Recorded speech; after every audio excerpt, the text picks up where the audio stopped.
The Invisible Boy by Trudy Ludwig. Illustrated by Patrice Barton.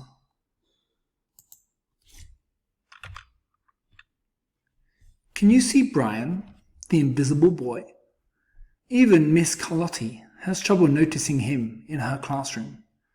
She's too busy dealing with Nathan and Sophie. Nathan has problems with what Miss Carlotti calls volume control. He uses his outside voice inside too much. Sophie whines and complains when she doesn't get her way. Nathan and Sophie take up a lot of space. Brian doesn't. When the bell rings for recess, Mika and JT take turns choosing kids for their kickball teams. The best players get picked first. Then, the best friends of the best players. Then, the friends of the best friends. Only Brian is left, still waiting and hoping.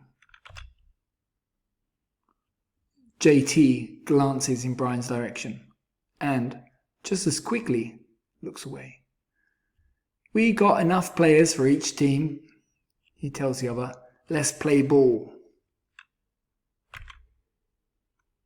In the cafeteria, Madison and her friends talk about her birthday party.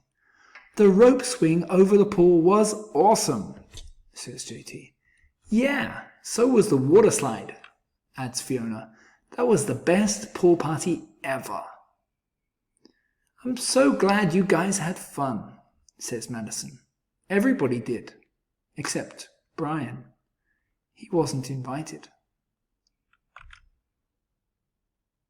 At choosing time, while the other kids play board games and read, Brian sits at his table, doing what he loves to do best. He draws fire-breathing dragons, scaling tall buildings, space aliens locked in intergalactic battles, greedy pirates digging for treasure, and superheroes with the power to make friends wherever they go. On Monday morning, Mrs. Carlotti introduces Justin, a new student to the class. Brian smiles shyly at him.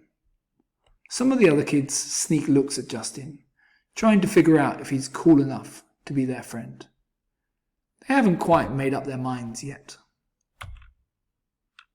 At lunch, Madison and JT watch Justin eating with chopsticks. What's that? Asks Madison as she points at Justin's food. It's bulgogi. It's Korean barbecued beef. My grandma made it for me. It's really good. Do you want to try some? There's no way I'd eat bulgogi. And the kids laugh. All of them.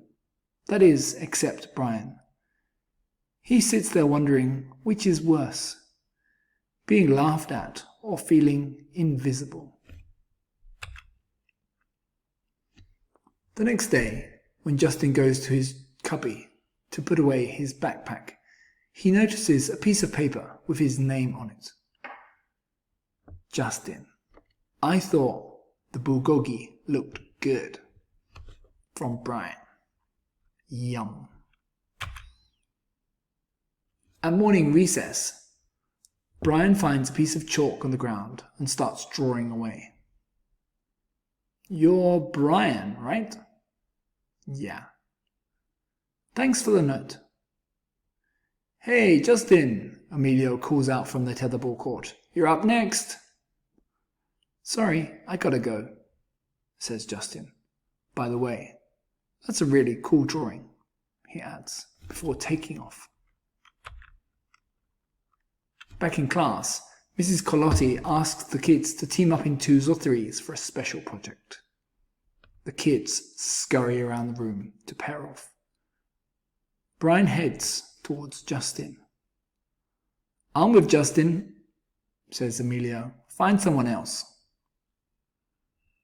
Brian looks at the floor, wishing he could draw a hole right there to swallow him up. Mrs. Carlotti said we could have up to 3 people in our group. We're only 2. Come on, Emilio. Let him work with us. Okay, I guess. Mrs. Carlotti gives the class directions for the project. Your assignment is to work together to write a story about what you see in that photograph. Use your imagination and have some fun. Whoa, cool, says Emilio. What kind of people do you think would live in houses like that? I don't know, but I bet Brian could draw them to go with our story, says Justin. Brian smiles as he takes out his lucky pen.